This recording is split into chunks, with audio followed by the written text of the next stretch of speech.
LIC ने मानी clawback clause को वापस लेने की एजेंट्स की मांग। अब पॉलिसी सरेंडर पर एजेंट से नहीं वसूला जाएगा कोई कमीशन।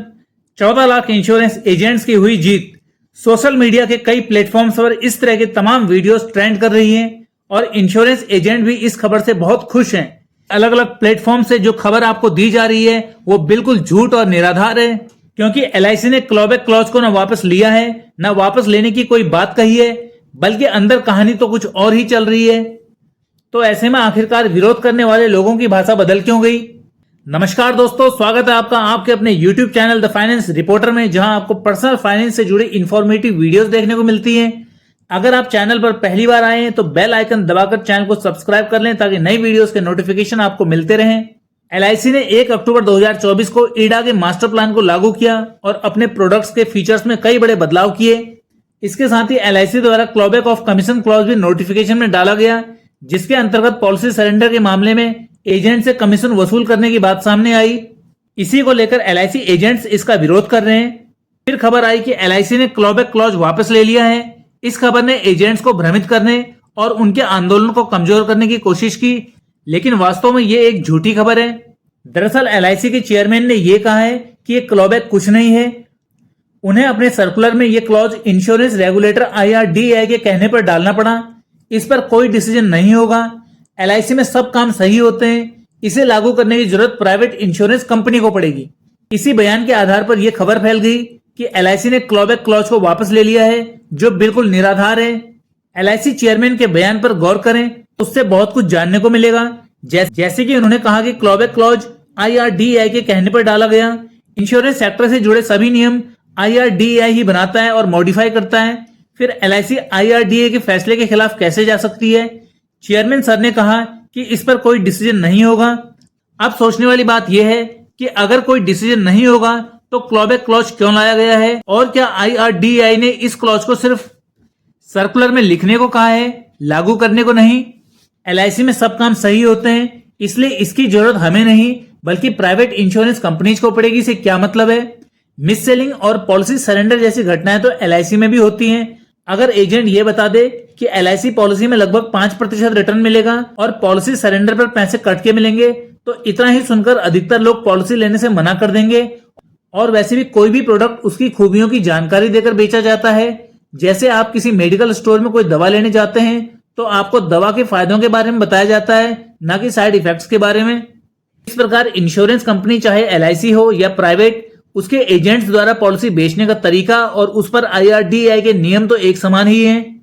तो फिर एलआईसी के चेयरमैन ने क्लॉबैक के बारे में एजेंट्स को ऐसा भ्रामक आश्वासन क्यों दिया, ताकि एजेंट बिना विरोध किए अपना कार्य करते रहें?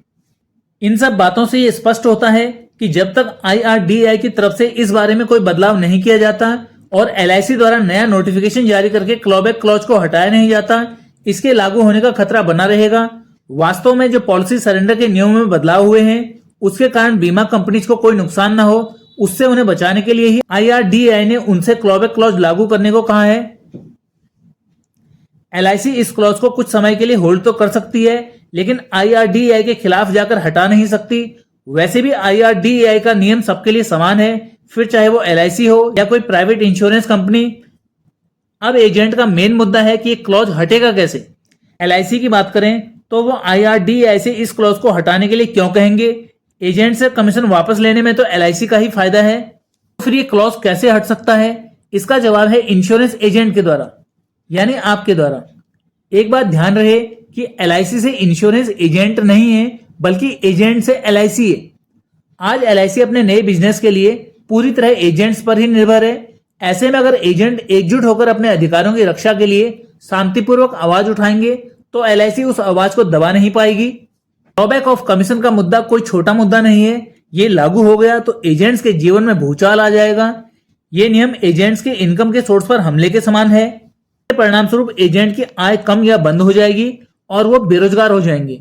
वैसे भी अभी IRDAI के पास एजेंट्स के लिए अगले नियम क्या है कोई नहीं जानता, लेकिन अब तक के अनुभव के आधार पर यह तो पक्का है कि आगे जो भी होगा एजेंट्स की परेशानी बढ़ाने वाला ही होगा।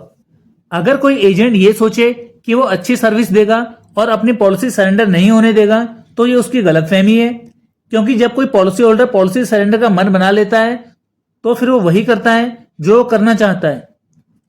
इस प्रकार इन सब बातों का निचोड़ यह है कि सभी एजेंट्स को इस नियम के खतरे को समझना होगा और एकजुट होकर इंश्योरेंस फेडरेशन के साथ मिलकर इसके खिलाफ ठोस कदम उठाने होंगे।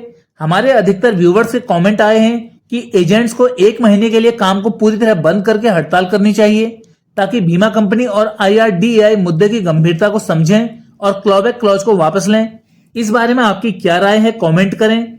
क्या आप इस बात से सहमत हैं कि एजेंट्स को क्लॉबैक क्लॉज वापस ना होने तक अपना काम बंद कर देना चाहिए? आपसे अनुरोध है कि इस वीडियो को अपने एजेंट साथियों तक भी शेयर करें ताकि ये जानकारी अधिक से अधिक लोगों तक फैलाई जा सके और लोगों को एकजुट किया जा सके। वीडियो में दी गई जानकारी पसंद आने पर इसे लाइक करें और चैनल को सब्सक्राइब करें। मिलते हैं अगली वीडियो में इसी तरह की कुछ नई जानकारियों के साथ। पूरा वीडियो देखने के लिए धन्यवाद।